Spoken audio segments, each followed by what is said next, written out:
നവോത്ഥാന കേരളവും സ്ത്രീ സമത്വവും സ്വാതന്ത്ര്യവുമൊക്കെ ലക്ഷ്യം വെച്ച് മുന്നേറുമ്പോൾ വർഷങ്ങൾക്ക് മുൻപ് സ്വതന്ത്ര ചിന്തകയും പ്രമുഖ ഇസ്ലാമി എഴുത്തുകാരിയുമായ ഊർമിള ദാസിന്റെ ആത്മകഥാംശമുള്ള ലേഖനം വൈറലാവുകയാണ് ഇപ്പോൾ സോഷ്യൽ മീഡിയയിൽ. വിധവകളും സ്ത്രീകൾ തന്നെയല്ലേ, പിന്നെന്തുകൊണ്ടാണ് വിധവകൾ മാത്രം സമൂഹത്തിൽ ഒതുങ്ങിക്കൂടുന്നത്? അവരുടെ ആഗ്രഹങ്ങളും സ്വപ്നങ്ങളുമൊന്നും ഒരു വിലയുമില്ലേ? ആദ്യമായിട്ടാണ് അന്നൊരു വിധവയായ സ്ത്രീ തൻ്റെ ആഗ്രഹം ലേഖനത്തിലൂടെ തുറന്നെഴുതിയത്. അത് എല്ലാ വിധവകൾക്കും പറയാനുള്ള വാക്കുകളായി മാറുകയായിരുന്നു. 40 വയസ്സുള്ള വിധവയായ സ്ത്രീയാണ് ഞാൻ. എനിക്ക് 20 വയസ്സുള്ള മകനുമുണ്ട്. എനിക്കും നിങ്ങളെപ്പോലെ ലൈംഗികാസക്തിയുണ്ട്. അത് ഞാൻ അടിച്ചമർത്തി വയ്ക്കണോ? സമൂഹത്തിന് നേർക്ക് ചാട്ടുളി പോലെയാണ് അന്ന് എഴുത്തുകാരിയായ ഊർമിളയുടെ ചോദ്യം ഉയർന്നത്. അതേസമയം ഒരു സ്ത്രീക്ക് ഇങ്ങനെയൊക്കെ പറയാമോ എന്ന തരത്തിലുള്ള ചർച്ചകൾ പൊടിപൊടിച്ചിരുന്നു. എന്നാൽ സാധാരണ സ്ത്രീ എന്ന നിലയ്ക്ക് കപട സദാചാരത്തിന്റെ പൊയ്മുഖമണിയാതെയുള്ള തുറന്നു പറച്ചിൽ നടത്തിയ ഊർമിളയെ വലിയൊരു വിഭാഗം അഭിനന്ദിച്ചിരുന്നു. ഊർമിള ദാസിന്റെ ലേഖനത്തിലൂടെ പുറത്തു വന്നത് ഇങ്ങനെയായിരുന്നു. തികച്ചും യാഥാസ്ഥിതികമായ കുടുംബത്തിൽ മാതാവ് മരണപ്പെട്ടതിനെ തുടർന്ന് പിതാവിന്റെ സംരക്ഷണയിലായിരുന്നു ഊർമിളയുടെ ബാല്യം. പോലീസുകാരനായ പിതാവ് ക്യാൻസർ ബാധിതനുമായിരുന്നു. തന്നേക്കാൾ 1 വയസ്സ് മാത്രം കുറവുള്ള സഹോദരനോടായിരുന്നു പിതാവിനും മറ്റു ബന്ധുക്കൾക്കും സ്നേഹവും അടുപ്പവും കാണിച്ചിരുന്നത്. ആർക്കും വേണ്ടാത്ത ജന്മമെന്ന നിലയ്ക്കായിരുന്നു ബാല്യം. കൗമാരം അതിലേറെ അവഗണനകളുടെ ഭാരം പേറിയതായിരുന്നു. ചിത്രരചന ആയിരുന്നു ഊർമിളയുടെ ഏക ആശ്വാസം. മകനെ ഒരു നിലക്കെത്തിക്കുക എന്നത് മാത്രമായിരുന്നു പിതാവിന്റെ ചിന്ത.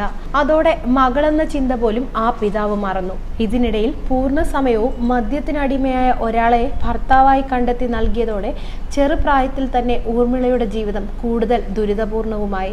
ഏറെ കഴിയും മുമ്പ് ഒരു കുഞ്ഞിന് ജന്മം നൽകിയതോടെ അവളുടെ എല്ലാ സ്വപ്നങ്ങളും കെട്ടടങ്ങുകയായിരുന്നു. മുഴുകുടിയനായ ഭർത്താവുമായി ഒരുമിച്ച് പോവുക പ്രയാസകരമായതോടെ ഊർമിള മറ്റൊരു വീട്ടിലേക്ക് കുഞ്ഞുമായി താമസം മാറി. കുഞ്ഞിനെ എങ്ങനെ പോറ്റുമെന്നത് ചോദ്യചിഹ്നമായി തന്നെ മുന്നിൽ നിന്ന സമയം. 18കാരിയായ ഒരു പെൺകുട്ടി സമൂഹത്തിന് മുന്നിൽ പല ചോദ്യങ്ങളും ഉയർത്തി. എങ്കിലും അവൾ തോൽക്കാൻ ഒരുക്കമായിരുന്നില്ല. അതിനിടെ ലഭിച്ച ചെറിയൊരു ജോലിയിൽ നിന്നും ലഭിക്കുന്ന വരുമാനം കൊണ്ട് തൻ്റെ മുടങ്ങിയ പഠനം പുനരാരംഭിച്ചു. കുഞ്ഞിൻ്റെ കാര്യങ്ങൾ നോക്കാനും അവൾ ശ്രമിച്ചു പോന്നു. മറ്റൊരു വിവാഹം പലരും നിർദ്ദേശിച്ചെങ്കിലും ആദ്യ വിവാഹബന്ധം ഒഴിയാതെ നിലനിന്നത് സമൂഹത്തിന് മുന്നിൽ വിവാഹിത എന്ന ലേബലിൽ തന്നെ തുടരാൻ അവളെ പ്രേരിപ്പിച്ചു. ഏറെ നാളുകൾക്കകം നിയമപരമായി ഉണ്ടായിരുന്ന ഭർത്താവ് മരണപ്പെട്ടു. ഇതോടെ വിധവ എന്ന ചാർത്തിലേക്ക് ചെറുപ്രായത്തിൽ തന്നെ അവളും അകപ്പെട്ടു. സമൂഹം വിധവകൾക്ക് ചാർത്തി നൽകിയ മുദ്രകൾ എടുത്തണിയാൻ ഊർമിളയും നിർബന്ധിതയായി. തൻ്റെ വികാരങ്ങളും ചിന്തകളും സമൂഹം കെട്ടിയടയ്ക്കപ്പെട്ട ശീലങ്ങൾക്കുള്ളിൽ തളയ്ക്കപ്പെട്ടു. ഇതുവരെയുള്ള ജീവിതകാലത്ത് മറ്റൊരാളുടെയും സ്വകാര്യ ജീവിതത്തിൽ എത്തി നോക്കാത്ത തനിക്ക് മറ്റുള്ളവരിൽ നിന്നും തിരിച്ച് അപ്രകാരം ആഗ്രഹിച്ചാൽ എന്താണ് തെറ്റെന്ന് ഊർമിള ചോദിക്കുന്നു. ചോരയും നീരുമുള്ള സ്ത്രീ എന്ന നിലയ്ക്ക് തനിക്കും വികാരങ്ങളും ആഗ്രഹങ്ങളുമുണ്ട്.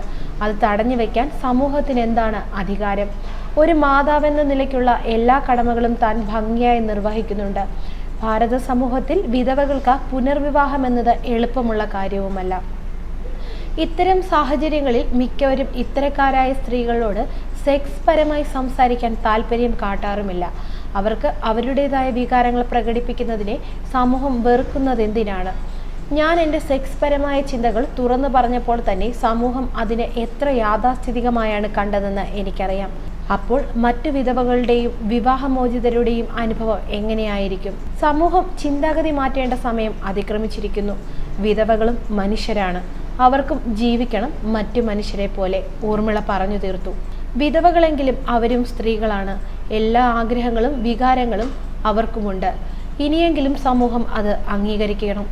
വർഷങ്ങൾക്ക് മുൻപ് എഴുത്തുകാരിയുടെ ചോദ്യങ്ങൾ വിവാദത്തിലേക്ക് എത്തിയെങ്കിലും ഇന്ന് അവരുടെ വാക്കുകൾ ഏറ്റെടുക്കുകയാണ് social media. News desk Malayali വാർത്ത.